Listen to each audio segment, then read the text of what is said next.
नमस्कार, मी अपर्णा. स्वागत आहे तुमचं बोलीस किचनमध्ये. आज आपल्याला खूप सुंदर आणि मस्त असा 3 किलोचा 2 टियर केक बनवायचा आहे. तर हा केक बनवण्यासाठी मी इथे 1 किलो चॉकलेट प्रीमिक्सपासून 2 केक बेक केलेत आणि हा जो छोटा केक आहे तो मी 8.5 इंचाच्या टीनमध्ये बेक केला आहे आणि हा जो मोठा केक आहे तो मी 10.5 इंचाच्या टीनमध्ये बेक केला आहे. दोन्ही केक मी थोडे उंच बेक केलेले आहेत आणि याच्या 6 लेयर्स करून मी याचं छान असं लेअरिंग करून क्रम्स कोटिंग करून छान असे दोन्ही केक सेट करून घेतलेत.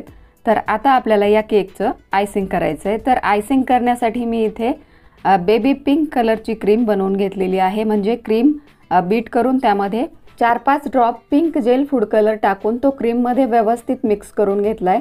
आणि या 3 किलोच्या केकसाठी मी इथे 4.5 ते 4.25 कप क्रीम बीट करून घेतलेली आहे 200 ml च्या कपने. तर तुम्ही इथे बघू शकता केकवरती मी क्रीम टाकून ती व्यवस्थित स्पॅच्युलाने सगळीकडे पसरवून घेतलेली आहे.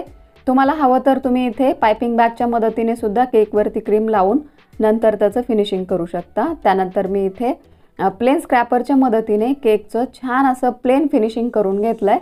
इथे आपल्या छोट्या केकचं फिनिशिंग झालेलं आहे. आता याच पद्धतीने आपण आपला जो मोठा केक आहे त्याचं सुद्धा फिनिशिंग करून घेऊया. तर या केकला सुद्धा आपल्याला पिंक कलरच्या क्रीमनेच फिनिशिंग करायचं आहे. आता दोन्ही केकचं फिनिशिंग झालेलं आहे आणि आता जो छोटा केक आहे तो आपल्याला 2 स्पॅच्युलाच्या मदतीने उचलून अलगद मोठ्या केकवरती ठेवायचा आहे अशा पद्धतीने आणि त्यामध्ये एक डॉवेल लावायचा आहे जेणेकरून आपला जो केक आहे तो थोडासा दूर जाणार आहे आणि तो इकडे तिकडे पडू नये किंवा जागेवरून हलू नये यासाठी मी त्यामध्ये एक डॉवेल लावलेला आहे.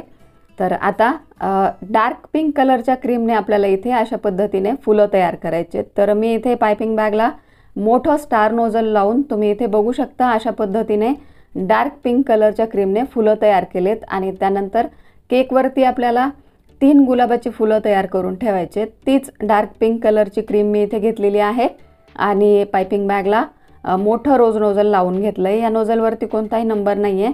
तर याच पद्धतीने 3 फुलं तयार करून आपल्याला केकवरती मध्यभागी ठेवायचेत. जर तुम्ही माझा व्हिडिओ पहिल्यांदाच पाहत असाल आणि जर तुम्हाला हे केक डेकोरेशन किंवा हा केक आवडत असेल तर प्लीज व्हिडिओला लाईक करा, जास्तीत जास्त शेअर करा आणि अशाच नवनवीन केक डिझाईनसाठी नवनवीन सोप्या टेस्टी रेसिपीसाठी आपल्या चॅनलला सबस्क्राईब नक्की करा. आणि जर तुम्ही अगोदरच चॅनलला सबस्क्राईब केलं असेल तर त्यासाठी तुम्हाला खूप खूप मनापासून धन्यवाद. तर तुम्ही इथे बघू शकता तीच डार्क पिंक कलरची क्रीम मी इथे पायपिंग बॅगमध्ये भरून घेतली आणि पायपिंग बॅगला मीडियम साईजचं स्टार नोझल लावून घेतलं. या नोझलने अशा पद्धतीने एक छोटं आणि एक मोठं फूल किंवा फुलांची एक लाईन तयार करायची आहे आणि त्याच नोझलने आता केकला आपल्याला आउटलाईनसुद्धा तयार करायची आहे. तर या केकचा कस्टमरने फोटो पाठवला होता आणि कस्टमरने जसा फोटो पाठवला तसाच केक इथे आपण तयार केलेला आहे. आता मोठ्या स्टार नोझलने जे आपण फुलं तयार केले होते त्यामध्ये आपल्याला एक मोठे व्हाईट कलरचे किंवा जे मोत्यासारखे शुगर बॉल्स येतात ते लावून घ्यायचेत. त्यानंतर जे फुलं आपण वरती तयार केले होते त्यामध्ये सुद्धा आर्टिफिशियल फुलं आणि पानं मी लावून घेतलेत. त्यानंतर या केकवरती आपल्याला काही फॉन्डंटचे स्टार लावायचेत पण केक द्यायला भरपूर वेळ आहे त्यामुळे आत्ताच आपल्याला यावरती हे जे फॉन्डंटचे स्टार आहेत ते लावायचे नाही आहेत. तर केक आता 4-5 तास सेट होण्यासाठी मी फ्रीजमध्ये ठेवणार आहे आणि तुम्ही इथे बघू शकता अशा पद्धतीने फेंट आणि डार्क पिंक कलरच्या फॉन्डंटने मी हे स्टार तयार केलेत आणि त्यावरती एक गोल्डन कलरचे मीडियम साईजचे शुगर बॉल्स चिटकवून घेतलेत.